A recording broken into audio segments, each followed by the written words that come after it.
It is an art form where women can be both strong and feminine. They can be demanding and angry and alluring and graceful, all in the span of a few minutes, and that it allows for the full range of expression, not just for women, for men also. But I feel like it's one of the only art forms, maybe the only art form, certainly the only dance form that allows for all of that. And it just, whether I'm watching it, practicing it, or performing it, I just love that all of those parts of being a woman are present. I saw a show at Cafe Sol. Polly was dancing here in Portland at Cafe Sol, dancing and singing, and I was enthralled. And I remember when I had seen flamenco many years before, and I just that night left the restaurant thinking, that's what I have to do next. I need to learn how to do that. And I got in touch with her, and the next day I was in her studio taking a class. I have been dancing my whole life. I started taking ballet classes when I was 3 or 4, and I took ballet and tap and jazz. And I took classes with the Royal Academy of Dance system, teachers who were in that system.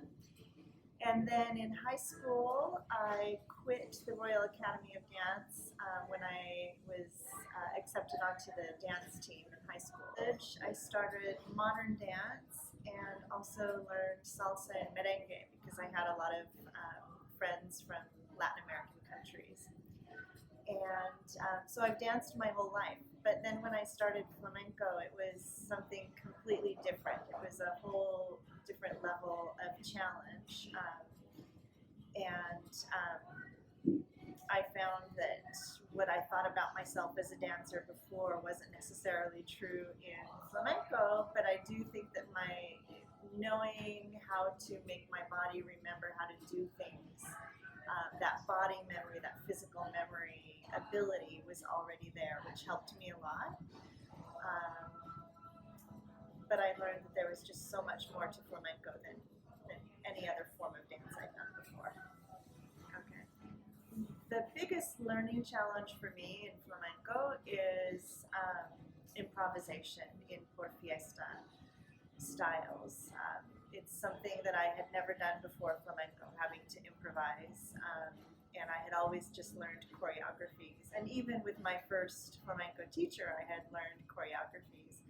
So just the background knowledge required to be able to improvise in flamenco, because it's not just free dancing, it's within a structure.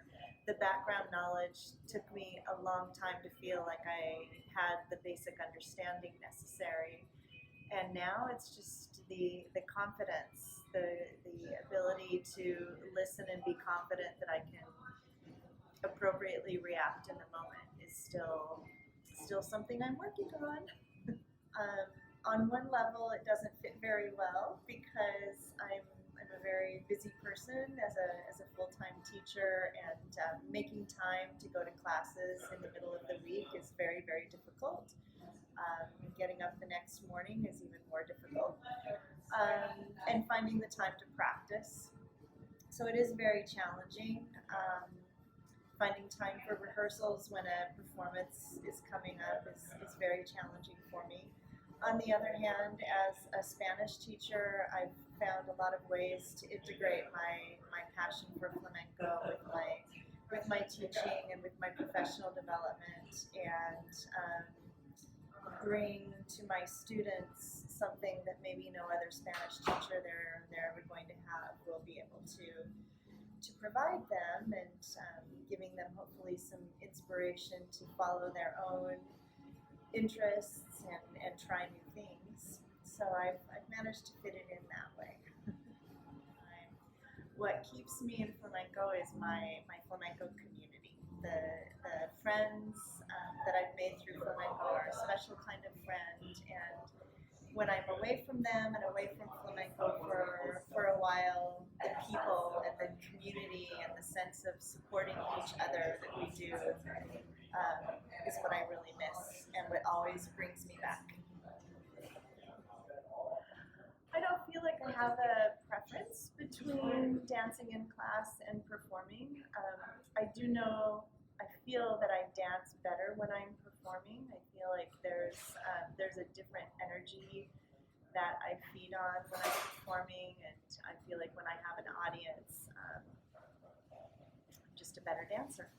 My favorite palos or styles to dance to tend to be the 4-count styles, tangos in particular, and I think part of it is the sound. I like the sounds, especially of tangos de Granada. There's a very unique sound to those tangos that I like, but I think more than that, because my ear is more attuned and more familiar to the 4-count rhythms, I feel like I can relax into those palos more easily.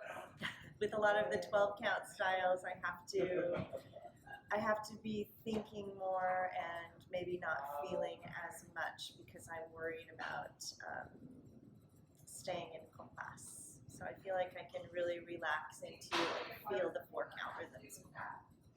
I finally got to go to Spain to experience flamenco just a few years back. I had been studying flamenco in Oregon for a long time before I got the chance to go to Spain.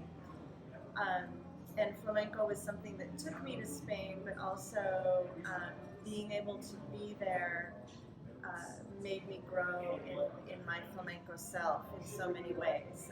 Watching flamenco performances in Spain, especially in the smaller venues, is like nothing that one can see or experience here. There's nothing like it here.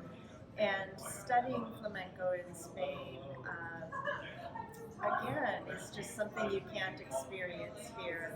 I felt like a baby beginner in my classes in Spain, but I learned so much. I got so much out of it, and I made connections with people who live their lives through flamenco, people for whom flamenco is life, and it enriched me in ways that I expected and in ways that I didn't expect, and I can't wait to go back and do it again someday. The first piece of advice would be to be patient with yourself, because it's hard. Your brain and your body will be working in ways that they haven't before. So be patient with yourself and realize that most of the flamenco dancers who are well known have been doing it since they were small children. Also, even if you don't have a studio to practice in, even if all you have is your living room or your kitchen, even just practicing rhythms and practicing small bits of footwork as often as you can makes a difference. I often practice footwork while I'm waiting in line for the bathroom. Also, listen to your teacher when she says you can do it, even if you doubt that you can, because she's right. I do love teaching flamenco. I think it's really helpful for any dancer to go back to the basics and to really focus on those basics. But I also really love the energy of people learning something new, whether it's flamenco or Spanish or anything else. It's a privilege to be part of the beginning of someone's journey. I will be dancing flamenco until my knees give out, and then I will try to learn cajon. Hopefully that will be decades more.